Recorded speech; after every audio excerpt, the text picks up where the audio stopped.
How's it going, everybody? Welcome back to Lead Therapy, and thank you so very much for taking time for tuning into my video.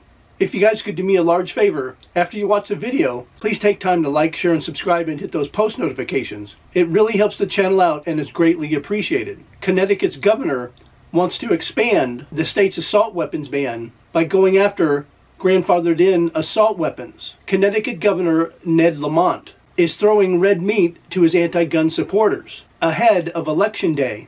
But he's also reminding the state's gun owners of the importance of going to the polls. Lamont is currently leading the Republican challenger, Bob Stefanski, by 11 points in the Real Clear Politics polling average, a rare bright spot for the Democrats in this election cycle. But I wouldn't be surprised to see those numbers tighten up after Lamont this week called the lawmakers to criminalize the possession of semi-automatic rifles, including all those currently in the hands of law-abiding gun owners. Governor Ned Lamont said this week he wants to go after thousands of firearms legally kept in Connecticut under civil grandfather provisions in the state's decade-old assault weapons ban, but clarified Thursday he has not yet discussed specifics with lawmakers. The governor first made those comments in response to questions following Tuesday night's gubernatorial debate when he tussled with Republican opponent Bob Stefanski over the issues of crime and gun control. He won't touch guns, Lamont said, of his rival on stage.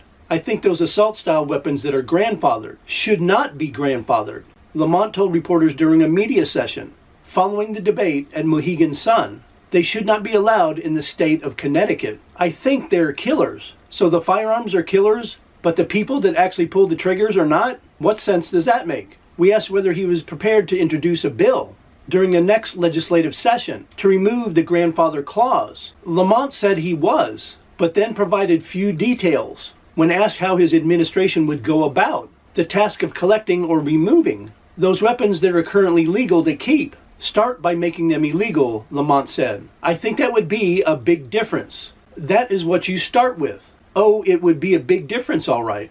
Turning tens of thousands of law-abiding citizens into felons with a stroke of a pen would be a very big deal, even if Lamont isn't ready to talk about how his proposed gun ban would be enforced. Would gun owners be told to hand over their firearms to state police in exchange for a few dollars? Would law enforcement visit the homes of all those who registered their AR-15s and other modern sporting rifles to confiscate their legally purchased firearms? Or would Lamont instead allow these proposed weapons of war remain in the hands of gun owners unless or until police discovered their possession? It certainly wouldn't happen overnight. You would need to give folks a period of time to properly dispose of it, said Judiciary Committee co-chair Steve Stastrom, a Democrat from Bridgeport, adding a bill to remove one or more of the grandfather clauses from the state's assault weapons ban is likely to be considered in 2023.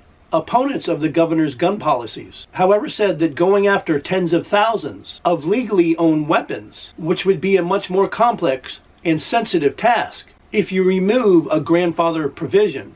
I guess the government is proposing a confiscation, said State Representative Craig Fishbein, a Republican from Wallingford, who was also an attorney for the plaintiffs challenging Connecticut's existing ban. It's hard not to get that impression, especially with Lamont being so cagey about how he would like to see his proposed gun ban enforced. Whether or not he can actually get a ban of this type through the Connecticut legislature remains to be seen.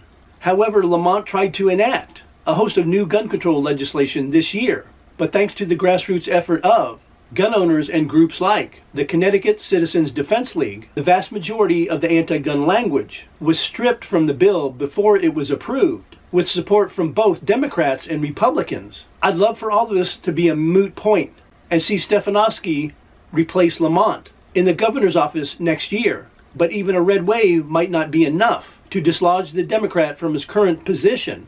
Second Amendment advocates across the state should be prepared to be just as engaged and involved in the coming months as they were during this year's legislative session. And hopefully they can prevent this egregious infringement on the right to keep and bear arms from becoming part of Connecticut law. As always, let me know your thoughts about the story in the comment section down below. And as I mentioned at the starting of the video, if you guys would please help the channel out by liking, sharing, and subscribing, and hitting those post notifications, it would be greatly appreciated. And I will see you guys in the next video.